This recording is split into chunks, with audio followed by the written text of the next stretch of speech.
আজকে কেমন লাগছে? আরে ওয়ান্ডারফুল ওয়ান্ডারফুল, বিউটিফুল লাগছে। Thank you. সত্যি খুব সুন্দর লাগছে দিদিকে।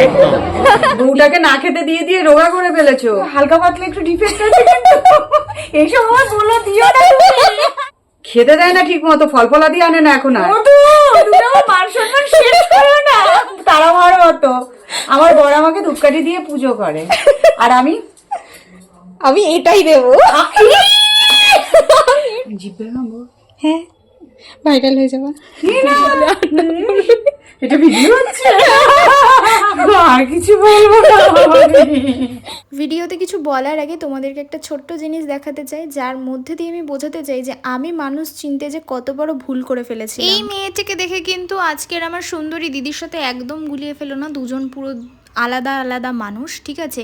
তোমরাই বলো না, এই প্রথমে তোমাদেরকে যেই ভিডিওটা দেখালাম, যেই দুষ্টু মিষ্টি মেয়েটির ভিডিওটি দেখালাম, তাকে দেখে আর একে দেখে কি মনে হচ্ছে যে এরা দুজন একই মানুষ? কোনোভাবেই মনে হচ্ছে? তাহলে আমি কি করে কনফিউজ না হয়ে থাকি বলো?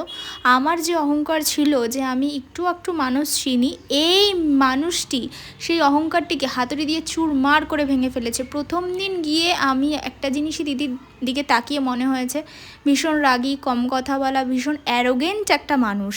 আর দিদি প্রত্যেকটা জিনিস নিয়ে যে কি পার্টিকুলার কি চুজি, আমি কি আর বলি, মানে সেই দিনকে আমার দিকে এমন তীক্ষ্ণ দৃষ্টিতে, মানে প্রথম দিন যেদিনকে সাজাতে গেছি এমন তীক্ষ্ণ দৃষ্টিতে তাকিয়েছে না, আমি সেই দিনকেই বুঝে গেছি এই মানুষের এক্সপেকটেশন ভীষণ হাই।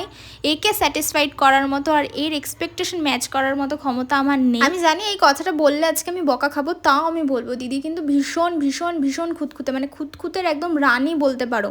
মানে একটা ছোট্ট এক্সাম্পল দিই, কোনো ব্লাউজে যদি ছোট্ট একটা সুতো কোথাও দিয়ে বেরিয়ে রয়েছে, সেটাও তো দেখা যাচ্ছে না, মাইক্রোস্কোপ দিয়ে দেখতে হবে, সেটা সে দেখে ফেলবে, দেখে ফেলার পরে সেই ব্লাউজটাই আর পরবে না। আর তো বাদবাকি জিনিস বাদই দিলাম আমি, যে কি খুঁতখুঁতে, মানে না দেখলে কেউ বিশ্বাস করবে না, সেই জায়গায় তাকে স্যাটিসফাইড করা মানে আমার কপাল। আর দিদির কিন্তু আজকে খুব স্পেশাল একটা দিন, দিদি বলেই দিয়েছিল একদম হাটকে কিছু সাজবে, সেই জন্য কিন্তু এই লুকটা দিদির জন্য স্পেশাল আমি ডিজাইন করেছি। আর দিদির গয়নার কালেকশন নিয়ে ওই পিসিমার গয়নার বাক্সর একটা বই করা যাবে ফেসবুকে, যে এই যে মানুষ মাতামাতি করে গয়না নিয়ে, কোনো একদিন যদি মানে দিদির গয়নার ভিডিও আমি শেয়ার করি তাহলে বুঝতে পারবে যে গয়না কাকে বলে। দিদির গয়নার বাক্সর যে কালেকশন আছে সেটা কিন্তু একটা ভিডিওতে দেখানো সম্ভব না। তার কালেকশনের মধ্যে সব থেকে সুন্দর লাগে আমার এই কান জোড়াটা, এত সুন্দর কানটা। আর এখানে কিন্তু দিদি আমাকে দেখাচ্ছিল এই যে অল ওভার তোমরা সেটটা দেখতে পারছো, ওপর থেকে নিচ অবধি সোনার যে কালেকশনটা সমস্তটাই দিদি নতুন পড়েছে, মানে এই ফার্স্ট এই কালেকশনটা দিদি পরলো। তার মধ্যে হচ্ছে সীতাহার, গলার চকার, হাতের মানতাসা, কঙ্কন, বালা, শাখা বাঁধানো, everything is so so so beautiful. দিদির গয়নার কালেকশন একটা ভিডিওতে দেখানো সম্ভব না বলে আমি একটা সেপারেট সুন্দর করে মন থেকে ভিডিও করেছি, যেটা আমার হাতে মিসিং হয়ে গেছে, যার জন্য মনটা আমার বড্ড খারাপ।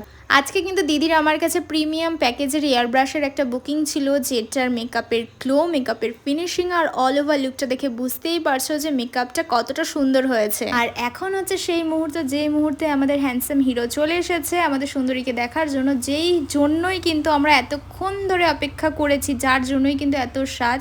আর সে দেখার পরে কিন্তু রিয়াকশান দেবে কি তার আগে মানে ভোরে ভোরে লজ্জা পেয়ে গেল, লজ্জা পেয়ে কিন্তু রিয়াকশান দেওয়ার আগেই কিন্তু চলে গেল।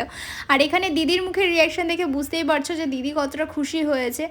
অবভিয়াসলি খুশি তো হওয়ারই ছিল, কারণ যার রিয়াকশানের আশায়, যার কমপ্লিমেন্টের আশায় সে এত সুন্দর করে সেজেছে, সে যখন এসে এরকম একটা রিয়াকশান দিল, সব কথা কিন্তু মুখে বলে প্রকাশ করতে নেই, কিছু জিনিস চোখের ভাষায় বুঝে নিতে হয়।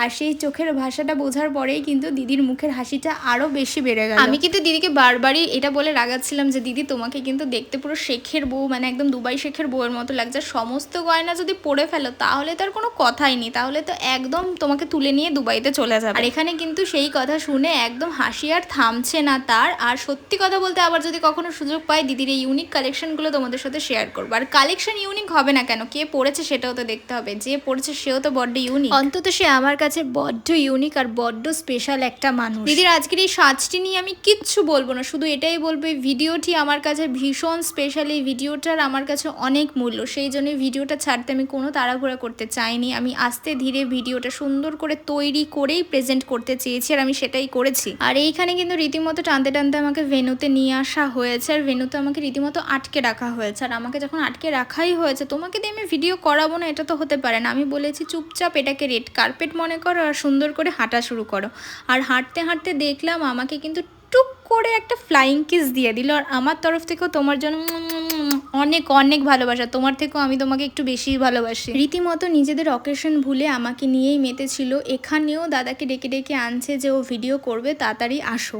তারপরে আমি তো জানি সাজিয়ে বাড়ি চলে আসবো, যেহেতু আমার লোকেশন ছিল হাবড়া। আমি টাইম মতো সাজিয়ে বেরিয়ে গেছি। বেরোনোর সময় আমার ব্যাগটা টেনে ধরেছে, না বাড়ি যেতে দেবো না, থাকতে হবে। আমি মেয়ে কি, আমাকে বলছে আমি সাবধানে রাতে বাড়ি পৌঁছে দেবো, কিন্তু আমার এই অকেশনে তোমাকে থাকতে হবে। আমি তো অবাক চোখে তাকালাম, কিছু আর বলতে পারলাম না। বিশ্বাস করো এদের দুজনের দেওয়া ভালোবাসা আর এদের দুজনের দেওয়া আন্তরিকতা কখনোই ভোলার মতো না। এত ভালোবাসা পাওয়ার হয়তো আমি যোগ্য না যতটা আমি পাই। আর সব থেকে বড় কথা হচ্ছে ঠাকুরের কাছে মন থেকে সারা জীবন আমার দিদি আর দাদার জন্য প্রার্থনা করব, তোমরা যেন সারা জীবন সুখে শান্তিতে হাসি খুশি এইভাবেই থাকতে পারো। ভেন্যুটা কিন্তু অনেক বড় ছিল, সারা ভেন্যু ঘুরে হাতে একটা ড্রিঙ্কস নিয়ে বসে পড়েছি। আর এইবার বেরিয়ে পড়েছি বাড়ি ফেরার উদ্দেশ্যে। অ্যাট লাস্ট রাতের ভিউটা কিন্তু দুর্দান্ত লাগছিল। আর রাতে গাড়ি করে আসবো আর 2 কাপ চা হবে না, এটা কি হতে পারে বলো? আবার একটা সুন্দর ভিডিও নিয়ে দেখা হবে।